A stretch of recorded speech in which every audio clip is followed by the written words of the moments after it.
Hi all, welcome back to my channel. ನಾವಿವತ್ತಿನ ಈ ವಿಡಿಯೋದಲ್ಲಿ ಸಿಂಪಲ್ ಆ್ಯಂಡ್ ಟೇಸ್ಟಿಯಾಗಿ 10 ಮಿನಿಟ್ಸಲ್ಲಿ ರಾಜಗಿರಿ ಸೊಪ್ಪಿನ ಪಲ್ಯನ ಯಾವ ಥರ ಮಾಡ್ಕೊಳ್ಳೋದು ಅಂತ ತಿಳಿಸ್ಕೊಡ್ತಾ ಇದ್ದೀನಿ. ಪಲ್ಯನ ಮಾಡ್ಕೊಳ್ಳೋದಕ್ಕೆ ನಾನಿಲ್ಲಿ ಒಂದು ದೊಡ್ಡ ಕಟ್ಟಷ್ಟು ರಾಜಗಿರಿ ಸೊಪ್ಪನ್ನ ಚೆನ್ನಾಗಿ ಕ್ಲೀನ್ ಮಾಡಿಬಿಟ್ಟು ತೊಳೆದ್ಬಿಟ್ಟು ತೊಗೊಂಡಿದ್ದೀನಿ. ಸೊಪ್ಪನ್ನ ಕ್ಲೀನ್ ಮಾಡ್ಕೋಬೇಕಾದ್ರೆ ಎಲೆನ ಮಾತ್ರ ತೆಕ್ಕೊಂಡು ಎಳೆ ಕಡ್ಡಿ ಇದ್ದರೆ ಯೂಸ್ ಮಾಡ್ಕೊಳ್ಳಿ, ಬಲ್ತಿರೋ ಕಡ್ಡಿ ಇದ್ದರೆ ತೆಗೆದಾಕೊಳ್ಳಿ.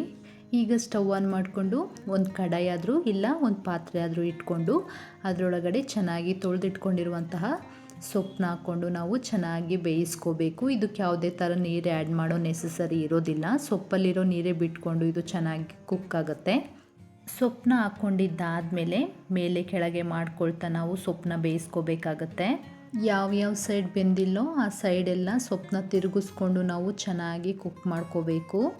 5 ಮಿನಿಟ್ಸ್ ಅಷ್ಟೇ ಟೈಮ್ ತೊಗೊಳುತ್ತೆ ಈ ಸೊಪ್ಪೆಲ್ಲ ಚೆನ್ನಾಗಿ ಕುಕ್ ಆಗೋದಕ್ಕೆ. ಆದಷ್ಟು ಎಳೆ ಸೊಪ್ಪನ್ನ ಯೂಸ್ ಮಾಡ್ಕೊಳ್ಳಿ, ಹಂಗಾದರೆ ಟೇಸ್ಟ್ ಚೆನ್ನಾಗಿ ಬರುತ್ತೆ ಪಲ್ಯದಲ್ಲಿ, ಬೇಗನೂ ಕುಕ್ ಆಗುತ್ತೆ.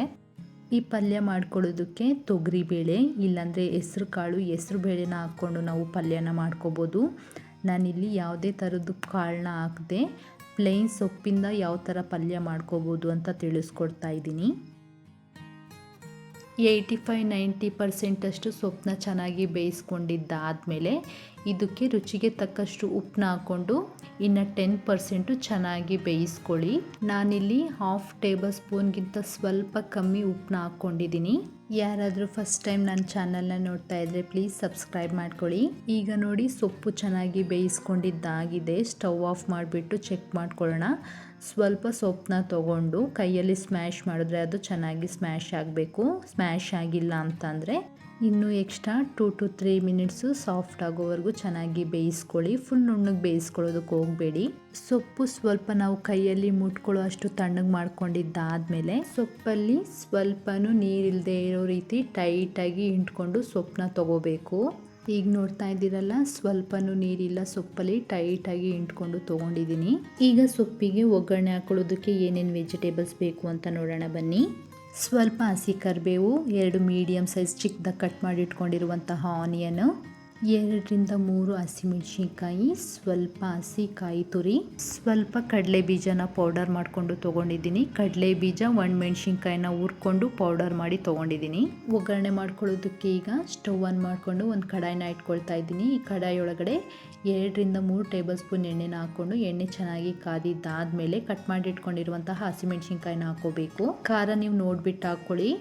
ನಾನು ಕಡಲೆ ಬೀಜ ಪೌಡರಲ್ಲಿ ಸ್ವಲ್ಪ 1 ಮೆಣಸಿನ್ಕಾಯಿ ಹಾಕ್ಕೊಂಡಿರೋದ್ರಿಂದ 2 ರಿಂದ 3 ಹಸಿಮೆಣಸಿನ್ಕಾಯಿನ ತೊಗೊಂಡಿದ್ದೀನಿ.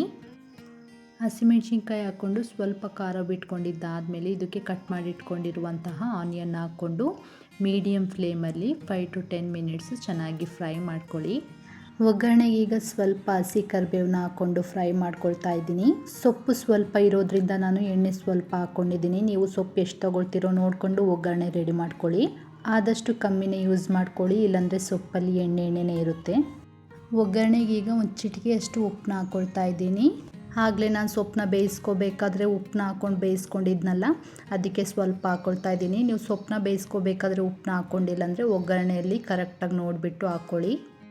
ಈಗ ಫೈನಲ್ಲಾಗಿ ಒಗ್ಗರಣೆಗೆ ತುರಿದಿಟ್ಕೊಂಡಿರುವಂತಹ ಹಸಿ ತೆಂಗಿನಕಾಯಿನ ಹಾಕ್ಕೊಂಡು ಒಂದು ಸಲ ತಿರುಗಿಸ್ಕೊಳ್ಳಿ. ಕಾಯಿ ತುರಿ ಹಾಕ್ಕೊಂಡಿದ್ದಾದಮೇಲೆ ಜಾಸ್ತಿ ಏನು ಫ್ರೈ ಮಾಡ್ಕೊಳ್ಳೋದಕ್ಕೆಲ್ಲ ಹೋಗಬೇಡಿ.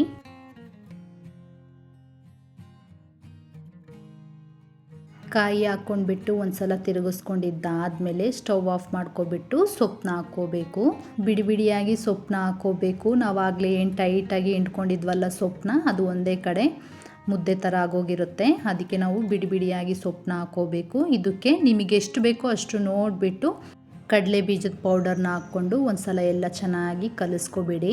ಕಡಲೆ ಬೀಜದ ಪೌಡರು ಅಷ್ಟೇ, ನಿಮಗೆ ಸ್ವಲ್ಪ ಬೇಕು ಅಂದರೆ ಸ್ವಲ್ಪ ಹಾಕ್ಕೊಳ್ಳಿ, ಇಲ್ಲಾಂದರೆ ಜಾಸ್ತಿ ಹಾಕ್ಕೊಳ್ಳಿ. ಬೇಡ ಅಂದರೆ ಸ್ಕಿಪ್ ಮಾಡ್ಕೋಬೋದು. ಕಡಲೆ ಬೀಜದ ಪೌಡ್ರ್ ಹಾಕೋದ್ರಿಂದ ಇದಕ್ಕೆ ಎಕ್ಸ್ಟ್ರಾ ಟೇಸ್ಟ್ ಬರುತ್ತೆ. ಅಷ್ಟೇ, ಸಿಂಪಲ್ಲಾಗಿ 10 ಮಿನಿಟ್ಸಲ್ಲಿ ರಾಜಗಿರಿ ಸೊಪ್ಪಿನ ಪಲ್ಯ ರೆಡಿ ಆಗೋಯ್ತು.